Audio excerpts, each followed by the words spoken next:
자, 310번째 이야기를 진행합니다. 310번째 오페라 이야기입니다. 우리가 지금까지 같이 함께 공부했던 거의 대부분 전부의 오페라 오케스트라는 기본적으로 현악 5부 편성을 했었죠.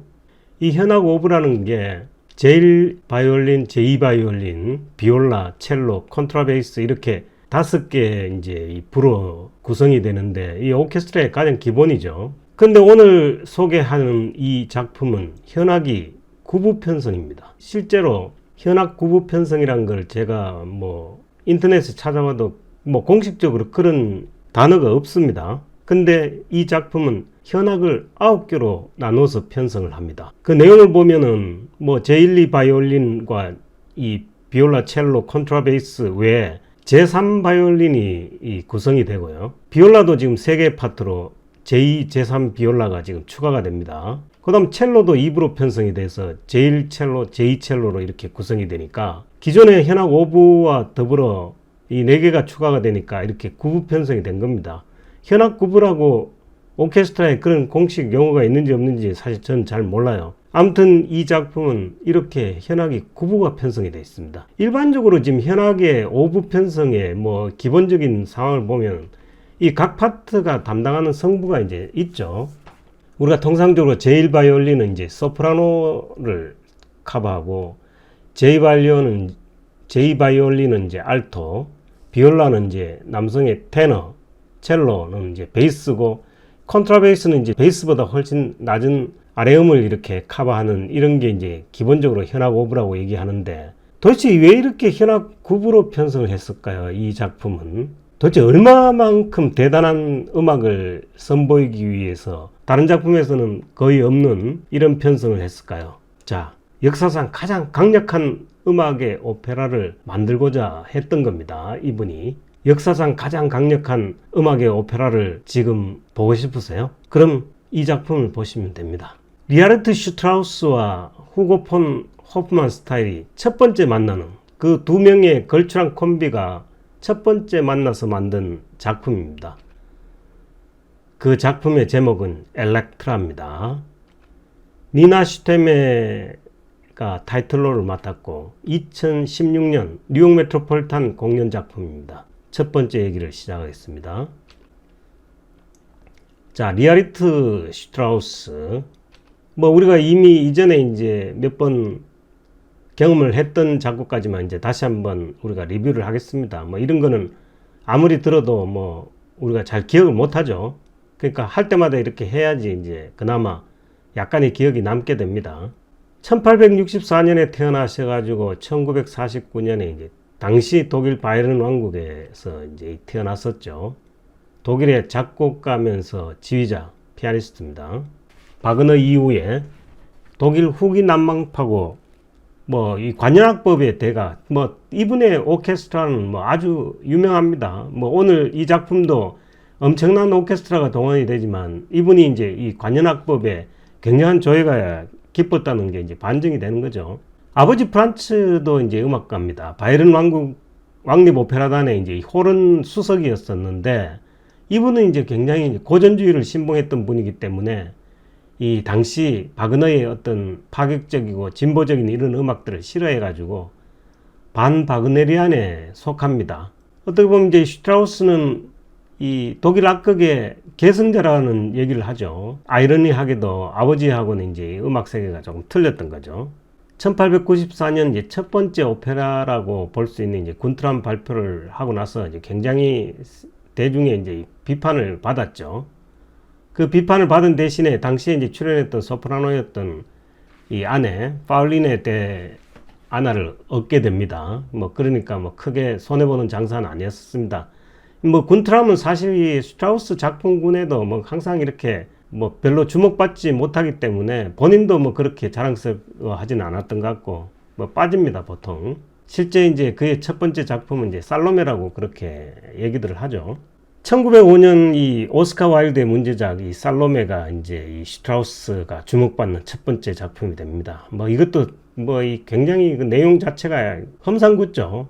성경의 얘기를 토대로 하긴 했지만 아무튼 이야기 자체는 의붓 아버지와의 어떤 성적인 문제, 세례 요한의 이제 이 목을 달라고 하는 뭐 그런 아주 엽기적인 그런 일들이 지금 동원이 되는 그런 작품이었습니다. 1909년 이제 오늘 소개시켜드리는 엘렉트라를 발표하고 나서 이제 호프만 스타일과 이제 첫 번째 작품을 지금 하게 된 거죠. 이후 호프만 스타일은 엘렉트라 포함해서 6작품을 연속으로 작업하면서 오페라 역사의 한 획을 이렇게 두 사람이 긋습니다. 이 호프만 스타일 얘기는 이제 뭐 좀 이따 다시 한번 하기로 하고요. 1930년대 중반부터 이제 이 독일 입장에서는 이제 이 음악가, 걸출한 음악가를 이용해서 이제 굉장히 선전으로 쓰고 싶어 했죠. 나치의 어떤 선전 도구로 이제 많이 활용을 하려고 애를 썼었지만 사실 이 슈트라우스는 뭐 상당히 거리를 뒀던 것 같아요. 근데 뭐 결국은 괴멜 선전성 휘하에 이제 제국 음악원 총재를 맡은 그 경력이 전후에 이제 전범 재판으로 유죄가 되기도 하고 그랬습니다. 근데 뭐 본인이 또 재심을 청구해가지고 결국 무죄 판결을 받았습니다. 진심으로 부역을 한 건 아니라는 이제 뭐 결론을 얻은 거죠. 자, 이 슈트라우스의 오페라를 보면 아까도 말씀드렸다시피 이제 군트람과 사라진 불 같은 경우는 이제 본인도 별로 뭐 내세우기 싫어하는 본인의 작품에 해당되는 거고, 결국 1905년 발표한 이제 살로메가 본격적인 이제 이 슈트라우스의 오페라로 시작이 되는데, 바그너 악극의 온전한 개성은 이 두 작품으로 끝납니다. 사실 살로메와 엘렉트라가 이제 독일 악극의 형태를 띠고 있는 거고, 그 뒤 이제 장미의 기사부터 이제 다나의 사랑, 이 많은 수많은 작품들은 전부 사실 슈트라우스의 어떤 독자적인 오페라라고 그렇게 봐야 됩니다. 독일 악극의 형식을 따라한 그런 작품은 아니죠. 이게 이제 슈트라우스만의 오페라 세계를 구현했다, 뭐 이렇게 지금 정확하게 얘기를 해야 됩니다. 그러니까 결국 슈트라우스의 초기 두 작품이 이제 그 독일 악극의 계승이 된 작품이고, 그 나머지 작품은 그 독일 악극의 형식과는 이제 사뭇 거리가 있는 슈트라우스만의 오페라 세계다, 뭐 그렇게 아시는 게 편할 것 같습니다. 이 중에서 이제 엘렉트라, 오늘 소개시켜드린 엘렉트라 이후 장미의 기사 제가 소개시켜드렸죠. 낙소섬의 아다리네, 뭐 그림자 없는 여인, 이거 제가 소개시켜드렸고, 그 다음에 이제 이집트의 헬레나, 아라벨라. 이집트의 헬레나는 이제 트로이 전쟁의 원인을 제공했던 그 여자를 이제 그 오페라화한 겁니다. 자, 요 6작품이 후고 폰 호프만스탈과 같이 작업을 한 그런 작품이라고 보시면 됩니다. 리하르트 슈트라우스와 후고 폰 호프만스탈인, 뭐 제가 저번에도 한번 말씀을 드렸지만 이 두 사람의 관계는 뭐 오페라사에서 굉장히 큰 획을 긋습니다. 실제 우리가 이제 이 비교를 하죠. 모차르트와 로렌조 다폰테의 만남, 그 다음 베르디와 마리아 피아베의 만남, 이 만남과 이 슈트라우스와 후고 폰 호프만스탈의 만남을 뭐 거의 어깨를 견주는 그런 설명들을 보통 합니다. 아시다시피 이제 모차르트와 로렌조 다폰테는 피가로의 결혼, 돈조반니, 코지판 투테, 이 세 작품, 이 걸출한 세 작품을 함께 한 작품이니까 뭐 가장 유명하죠. 그 이 작곡가와 오페라 대본가의 사이에서는 뭐 거기 못지않게 이 베르디와 마리아 피아베도 엄청난 작품을 많이 합니다. 에르나니, 포스카리 두 사람, 맥베스, 해적, 뭐 스티펠리오, 리골레토, 라트라베아타, 시몬 보카네그라, 운명의 힘, 뭐 이렇게 엄청나게 많은 작품들을 했죠. 뭐 그 중에서 아시다시피 제가 노란식으로 표기한 이런 작품은 뭐 세계 10대 오페라에 포함이 되는 가장 인기 있는 오페라에 해당되죠. 리골레토, 라트라비아타, 피가로의 결혼, 돈조반니, 뭐 이런 겁니다. 그럼 이 슈트라우스와 호프만스탈은 어떤 작품을 했느냐? 아까도 말씀드렸다시피 이 엘렉트라부터 시작해가지고 아라벨라까지 6작품을 함께 하죠. 이 6작품은 결국 이제 이 모차르트나 로렌조 다폰테, 베르디와 마리아 피아베와 같이 이 오페라 역사에서는 이제 빼놓을 수 없는 그런 콤비 대본가라고 그렇게 볼 수 있습니다. 아까도 말씀드렸다시피 이제 살로메와 엘렉트라는 독일 악극에 계승된 작품이고요. 나머지 작품들은 이제 슈트라우스의 독자적인 작품입니다. 그게 이제 가능했던 게 이제 후고 폰 호프만스탈과 만남이죠. 이 후고 폰 호프만스탈은 이제 유태인입니다. 처음에는 이제 호프만스탈이 먼저 자기가 이제 이제 작곡을 의뢰를 했었죠. 근데 이제 그때만 해도 슈트라우스가 응하지 않았는데, 나중에 이제 그 호프만스탈이 대본을 쓴 이제 이 엘렉트라 연극을 보게 됩니다. 이 슈트라우스가. 그 연극을 보고 나서 이제 사실 호프만스탈한테 강력하게 이제 오히려 요청을 하죠. 대본을 써달라고. 그렇게 태어난 작품이 이제 엘렉트라죠. 그걸 시작으로 이제 이 두 사람의 관계가 이제 이렇게 끈적끈적한 관계가 된 겁니다. 자, 오페라 엘렉트라를 한번 보겠습니다.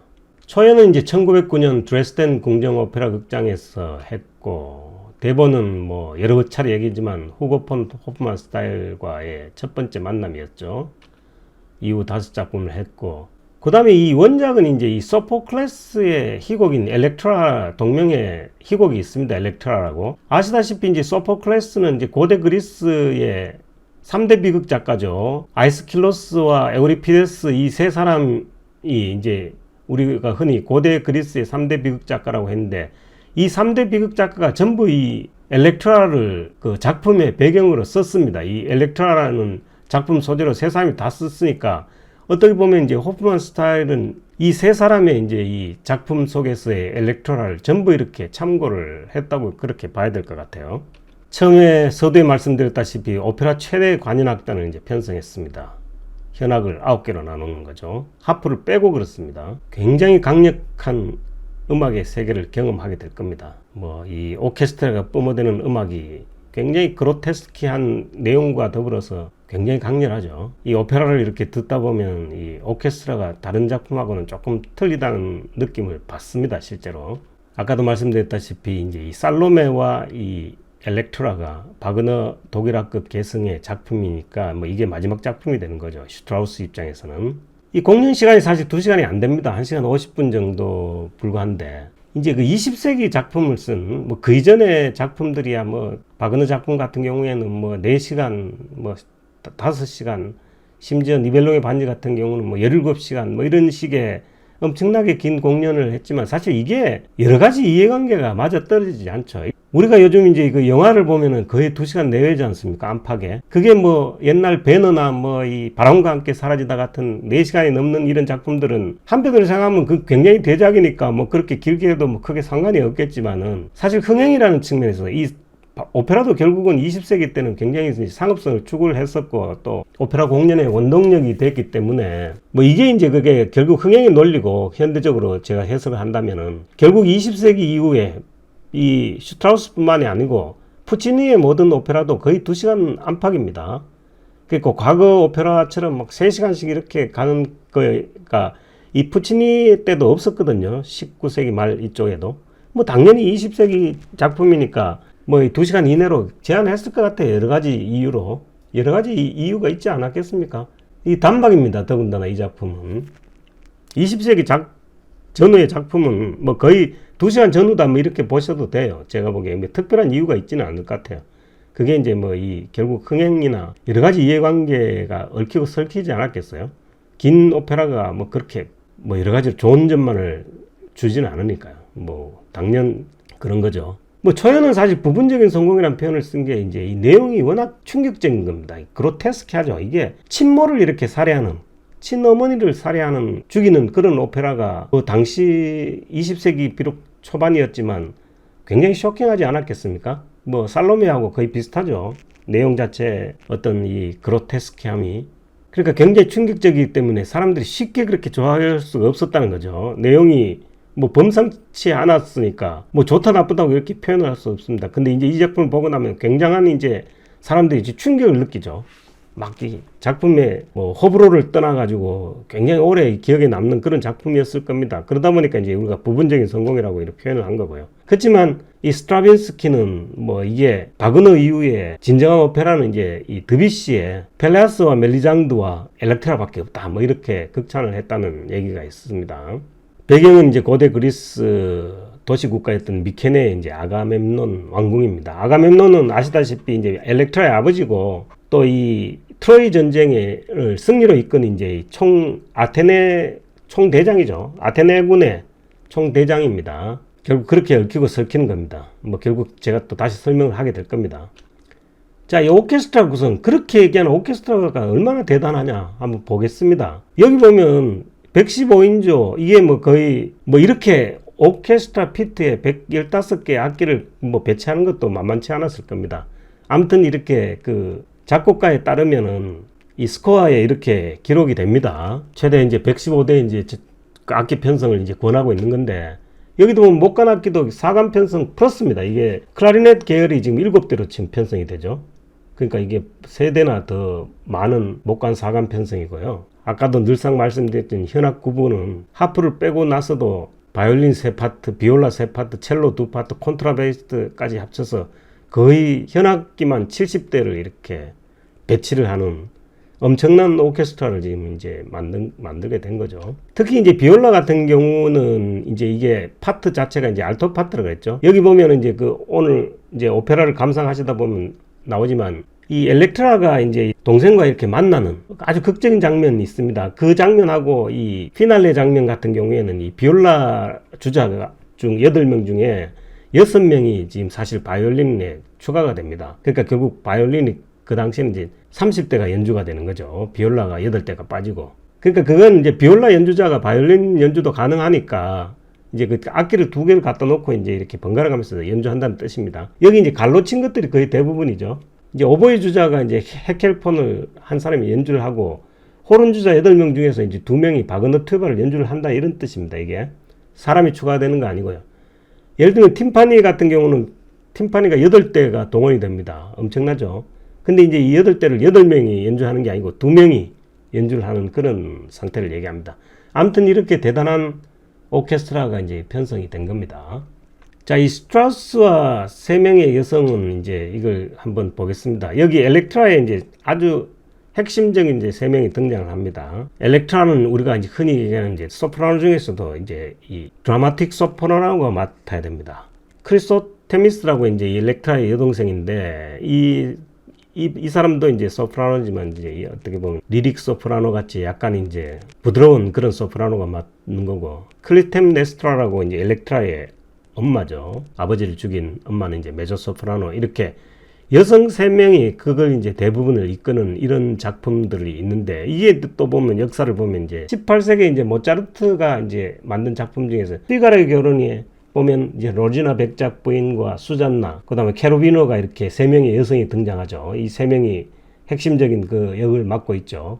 그리고 또 이제 또 같은 돈조반니 작품에도 보면 돈나 엘비라라고 그 돈조반니의 조광지처, 그 다음에 돈조반니가 돈나 안나를 겁탈하러 들어갔다가 결국 돈나 안나의 아버지를 죽이게 되죠. 기사장을. 결국 돈나 안나는 이제 원수가 된 돈조반니를 찾아 헤매는 그런 아주 강한 드라마틱 소프라노를 부르는 그런 여성입니다. 그리고 이제 아주 순박한 시골처녀 체를리나 역은 이제 이 리릭 소프라노를 맡는 요런 3명의 이제 그 오페라에서 등장하는 3명의 여성이 등장하는 이 오페라의 역사가 이게 이제 19세기 바그너한테 계승이 되죠. 그 니벨룽의 반지에 보면은 이 브루닐데, 뭐 니벨룽의 반지의 여자 주인공이라고 그렇게 볼 수도 있죠. 그 다음에 이제 지그문트의 남매이자 아내인 건친상간에 해당되는 지글린데가 등장하고, 또 그 보탄의 부인인 이제 프레카, 3명의 이제 여성이 등장을 하는데, 이 슈트라우스가 이제 그걸 계승해서 엘렉트라와 또 한 작품, 장미의 기사에서 보면 이제 이 공작부인 마르샬린 역도 소프라노, 그 다음에 이제 그 옥타비안이 그 장미의 기사를 들고 방문했다가 이제 그 반한 조피라는 여성, 그 다음에 이제 남장 역할을 한 케로비노와 같이 이제 바지 역할을 한 이제 옥타비안 백작, 메조 소프라노입니다. 이렇게 이제 그 슈트라우스와 3명의 여성이 등장하는 오페라는 이런 식으로 이제 18세기부터 이런 맥을 이어가고 있는 그런 상태입니다. 엘렉트라가 아주 강렬한 그런 부분이 있는 거죠. 자, 지금 이제 제가 트로이 전쟁을 다시 얘기 안 할 수가 없습니다. 간단하게 말씀을 드릴게요. 이 트로이 전쟁은 사실 역사는 아닙니다. 신화도 아니고, 이 호메로스의 일리아스에 나오는 이제 대서사시인데, 서사시에 나오는 그런 내용이 이제 뭐 그리스 신화와 교묘하게 이렇게 짬뽕이 돼서 이제 얘기가 되는 겁니다. 자, 이 테티스의 결혼식입니다. 이 뭐 신들의 얘기입니다. 브라의 여신인 에리스가 이 결혼식 초대를 못 받았습니다. 열을 받았습니다. 그래가지고 황금사과를 이렇게 결혼식장에 보내면서 가장 아름다운 여성이 이 황금사과를 가져라, 뭐 이런 식으로 이제 불화를 유발합니다.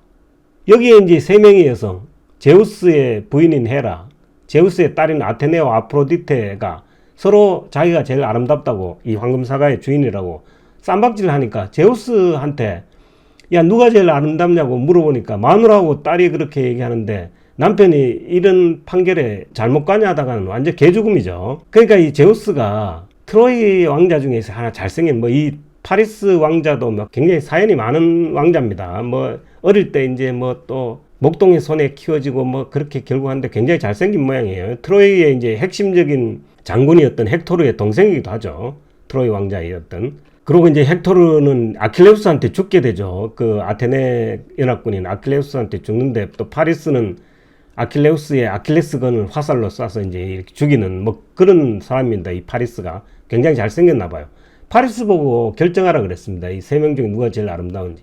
파리스한테 결정권을 주니까 이제 이게 이제 각 세 명의 헤라, 아테네, 아프로디테는 자기가 해줄 수 있는 그런 인센티브를 막 제시를 합니다. 헤라, 너가 나를 선택하면 권력을 줄게, 뭐 전쟁만 하면 승리를 줄게, 이 세상에 최고 아름다운 여인을 줄게 하고 이 세 명의 여신들이 막 하니까 파리스가 결국 누굴 선택했냐면은 제일 아름다운 여인을 갖고 싶다고 선택했습니다. 아주 젊은 놈이 철이 없죠. 그러다 보니까 이 제일 아름다운 여성이라고 이제 헬레네를 이렇게 이제 이 신들이 교묘하게 이제 이렇게 인연을 맺게 해줍니다. 근데 헬레네가 이게 처녀가 아니고 이제 유부녀거든요. 이 스파르타 왕인 이제 메넬라우스의 부인인데 이 파리스가 그 스파르타로 가서 헬레네를 납치해버립니다. 그러다 보니까 난리가 난 거죠. 메넬라우스의 형이 이제 이 소위 말하는 엘렉트라의 아버지인 아가멤논입니다. 아가멤논. 그 당시에 미케네 왕이었었는데, 당시 이제 아테네는 그리스 쪽은 이제 이 도시국가로 이렇게 형성이 돼 있었기 때문에 이제 이 연합군들이 총대장을 아가멤논이 맡아가지고 이제 결국 트로이 전쟁을 이제 시작하게 되는 거죠. 자, 그 아가멤논이 오늘 이 아가멤논입니다. 엘렉트라의 아버지가 됩니다. 자, 그래가지고 제가 오페라와 이제 그리스 신화를 뭐 이전에 설명을 쓰면서 이제 트로이 문명부터 시작해서 미케네 문명, 크레타 문명을 쭉 설명을 하면서 이 등장한 수많은 오페라 작품들을 한번 설명시켜 드린 적 있죠. 이게 이제 모차르트의 오페라였던 이도메네오를 설명하면서 제가 쭉 설명을 드렸던 겁니다. 여기 보면 엄청나게 많은 작품들이 등장하죠. 트로이언도 그렇고 디도와 에네아스 뭐 거기서 이제 설명한 것 중에 뭐 많은 작품들이 있었는데 이제 슈트라우스의 엘렉트라도 포함이 돼 있었습니다. 그 당시에. 그러니까 이제 제가 이 장황한 설명은 나중에 이제 모차르트 이도메네오를 다시 한번 보시면은 거기서 아실 수 있으니까 그때 보시기로 하고, 오늘은 이제 이 아테네 부분만 제가 다시 한번 설명을 드릴게요. 자, 이 엘렉트라의 비극이라고 이름을 지었는데, 자, 이 아트레우스하고 아이로페 이제 부부입니다. 이 아트레우스는 이제 아가멤논의 아버지가 됩니다. 아이로페는 어머니가 되는 거고, 그 아가멤논과 이제 메넬라우스 형제를 이제 두 부부가 있었는데, 이 메넬라우스는 아까 말씀드렸던 헬레네 남편이고, 이 헬레네는 또 파리스하고 또 이렇게 그 트로이 전쟁의 원인을 제공한 사람이었다고 얘기했죠. 뭐 그 얘기를 하려고 한 건 아니고, 아트레우스 아이로페 부부가 있었는데 이 아이로페가 바람을 피웁니다. 티에스테스라고. 결국 이 티에스테스는 아트레우스의 동생입니다.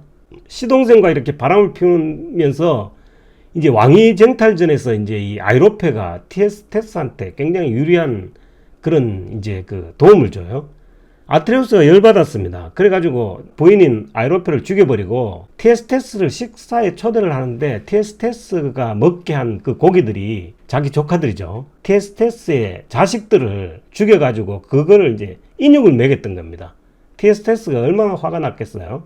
그래갖고 이제 신한테 이제 부탁을 합니다. 이 원수를 어떻게 갚았으면 좋겠냐는데 신탁이 내려오죠. 신탁도 아주 더럽습니다. 네 딸과 사이에서 낳은 자식이 이 원수를 갚아줄 거다고 그렇게 신탁을 합니다. 이게 참 신이 무슨 이런 나쁜 신이 있습니까? 아무튼 신이 하여튼 이 인간 세계를 아주 혼란에 빠뜨리는 경우가 많아요. 신화를 보면은. 펠로페이아라는 티에스테스의 이제 숨겨놓은 딸인데, 펠로페이아는 잘 모르죠. 하여튼 자기 딸을 이렇게 겁탈을 합니다. 겁탈을 해갖고 태어난 아이가 알기스토스죠. 뭐 사생아처럼 나왔겠죠. 뭐 둘이 계속 같이 살진 않았고, 겁탈해갖고 이제 씨만 뿌리고 이제 티에스테스는 가버렸을 거니까, 이 펠로페이아가 이제 사생아를 하나 갖고 있는 상태에서 아트레우스가 이제 펠로페이아를 여왕으로 맞이합니다. 그러니까 자연적으로 알기스토스는 아트레우스의 아들이 된 거죠. 그래갖고 이제 아트레우스가 자기 아들, 그러니까 의붓 아들한테 티에스테스를 없애버리라고 이렇게 보냅니다. 근데 뭐 이제 내용이 이제 차이가 있으니까 오히려 티에스테스한테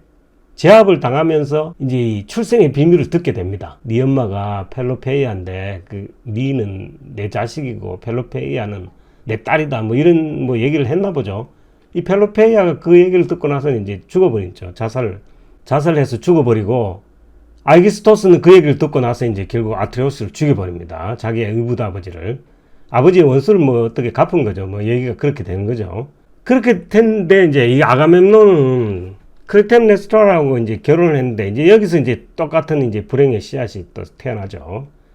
이 두 사람 사이에는 이제 세 명의 딸과 이제 오레스테스라는 이제 아들을 두고 있는데 여기서 이제 오늘 주인공의 엘렉트라도 있죠. 근데 이제 클리템네스트라는가 이제 이 바람을 피우는데 이 바람을 피운 이유가 뭐 아가멤논이 지금 그 트로이 전쟁만 10년 이상을 합니다. 그러니까 전쟁에 참여해가지고 뭐 오지 않는 남편 때문에 뭐 이 남편이 그립고 뭐 이런 상태에서 뭐 이렇게 바람을 피웠다 이렇게 또 얘기를 할 수 있는데 실제로 아가멤논이 그 왕국을 다스리는 중에 이제 그 가뭄이 막 들었을 때 이 아르테미스가 신인 아르테미스가 네 딸을 제물로 바치면 뭐 그 화를 끝내주겠다고 했을 때 사실 이게 첫 딸인 이피게네아스를 제물로 바친 적이 있었거든요. 클리템네스트라 어머니 입장에서는 자기 딸을 제물에 바치는 아버지가 얼마나 미웠겠어요.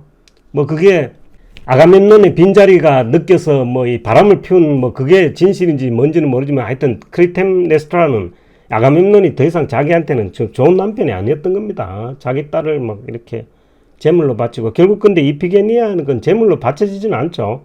아르테미스가 데리고 가서 자기 이제 그 신녀로 이렇게 삼았으니까. 아무튼 이렇게 해서 이제 이피게니아는 이제 죽지는 않습니다. 그러니까 이런 상태에서 이 아이기스토스 아까 그 사생아인 아이기스토스와 바람을 피운 상태에서 아가멤논이 전쟁에 승리를 하고 돌아왔는데 이제 죽여버리는 거죠. 이걸 이제 엘렉트라가 알게 되죠. 그러니까 두 사람이 이제 결국 아이기스토스와 클리템네스트라가 이제 그 새로운 왕과 왕비가 되는데 여기서 두 딸 엘렉트라와 크리스토테미스는 아주 천덕꾸러기로 만들고 오레스테스는 이렇게 먼 나라로 이렇게 유배를 보내버리죠. 그게 이제 오늘 오페라의 이야기입니다. 이게 이제 엘렉트라의 비극이기도 하고요. 결국 이제 이 오레스테스가 이제 귀국해가지고 클리템네스트라 자기 어머니를 죽이고 자기 어머니의 정부도 이렇게 죽이면서 이제 오페라가 끝이 나죠. 엘렉트라도 결국 오페라의 끝에는 이제 스스로 이렇게 기쁨에 겨워서 결국 죽게 되죠. 뭐 그렇습니다. 그러니까 이 엘렉트라 콤플렉스라는 말이 있거든요. 오이디푸스 콤플렉스라는 말도 있습니다. 이건 지금 문득 프로이트라는 이제 이 심리학자가 얘기한 건데 결국 오이디푸스가 결국 자기 아버지를 죽이고 자기 어머니와 결혼을 한 그런 신입니다. 이게 이제 신화에 나오는 뭐 결국 이것도 결국 그러니까 아들이 자기 어머니를 첫 번째 어떤 이성임으로 사랑을 강구해 가지고 아버지의 자리를 대신 차지하려고 하면서 아버지를 이제 미워하는데 결국 아버지가 가지고 있는 힘이 워낙 크니까 아버지를 두려워하면서도 이제 증오하는 뭐 그런 형태로 돼 가지고 뭐 결국 그런 콤플렉스다. 뭐 이게 이제 오이디푸스 콤플렉스의 그 핵심이라 그러면은 여기 이제 엘렉트라 콤플렉스는 이 칼융이라는 이제 사람이 얘기한 건데 거의 이제 그 반대로 생각하면 됩니다. 모친을 증오하고 자신이 부친에게 성적인 애착을 느끼는 걸 말합니다. 아까는 이제 오이디푸스는 남자이고 이거는 이제 엘렉트라는 여자아이가 그렇다는 얘기죠. 아버지한테 어떤 이제 성적인 매력을 느껴갖고 어머니를 미워하는 거죠. 그리고 왜 아들한테 있는 남건을 나한테는 안 줬느냐는 이런 불만도 이제 시작을 하는 거죠. 그러면서 이제 질투의 시작이 되는 거고 결국 어머니를 이제 미워하게 되는 뭐 그런 얘기가 이제 엘렉트라 콤플렉스입니다. 그러니까 이 엘렉트라 콤플렉스는 오이디푸스 콤플렉스와 함께 이제 이 엘렉트라라는 사람이 이제 유명하게 된 이유 중에 하나가 되죠. 뭐 그렇습니다. 그런 얘기가 있습니다. 자, 이 캐스팅은 이제 이 스웨덴의 걸출한 드라마틱 소프라노 니나 슈테메가 타이틀롤을 맡았죠. 사실 제가 이제 이 짤츠부르크 페스티벌 때 이제 직접 직관을 한 적이 있었는데 그때 이제 그 쇼스타코비치의 작품이 있습니다. 뮤첸스키의 맥베스 부인이라는 그런 오페라 작품인데 그때 이제 제가 짤츠부르크 페스티벌 때 이 니나 슈테메가 그 타이틀롤을 맡았던 그 작품을 제가 직관한 적이 있습니다. 아주 걸출한 소프라노입니다. 그 다음에 이제 에드리엔 피악존카, 이름이 어렵죠. 미국 소프라노인데 이 동생 역을 맡았고 이분이 이제 비운의 어머니 역을 맡았고 이 에릭 오인스라는 이제 미국 베이스인데 이분이 이제 그 포기와 베스의 이제 타이틀롤을 맡았던 그 사람입니다. 아주 이 미국에서는 이 뉴욕 메트로폴리탄에서는 아주 유명한 베이스입니다. 자, 등장인물은 아까 이미 얘기했지만 이제 이 아가멤논의 부인인 크리템네스트라가 이제 자기 자식들을 이렇게 정부와 함께 이제 자기 남편을 죽이고 결국 자식들과 꾸려져 나가는 그런 이야기입니다. 여기서 제가 칼라로 했는 부분이 이제 오늘 오페라에 출연하는 사람이고요. 나머지 지금 회색으로 처리한 사람은 뭐 이야기에 결국 연결은 돼 있으나 뭐 오페라에 출연하는 사람은 아닙니다. 뭐 대충 이렇습니다. 알기스토스 크리템네스트라는 결국 오레스토스의 손에 죽게 됩니다. 자, 연출은 뭐 이분은 이제 작곡하신 분입니다. 파트리스 시에로라는 44년에 태어나서 2013년에 이제 작곡한 프랑스 연출가고요. 이분도 이제 이 뭐 굉장히 그 오페라에 상당히 많은 족적을 남기신 분입니다. 이게 이제 2013년도에 악센 프로방스 페스티벌 할 때 이제 이 프로덕션을 만들었던 것 같아요. 그 뒤에 밀라노 라스칼라에서도 공연을 했고 2016년도에 뉴욕 메트로폴리탄에 올렸던 작품이죠. 2001년에 황금곰상을 수상하셨습니다. 자, 이 공식 트레일러 영상을 한번 보시겠습니다.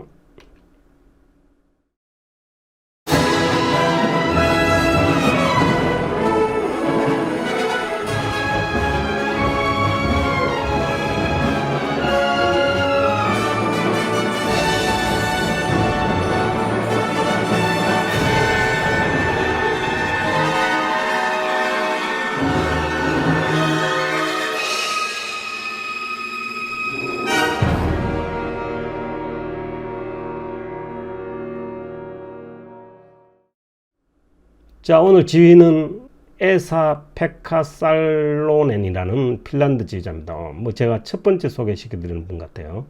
지금 LA 필하모닉 상임 지휘자였던 분입니다. 자, 오늘 얘기는 여기까지고요. 오페라 이제 본격적인 얘기는 다음으로 미루겠습니다. 감사합니다.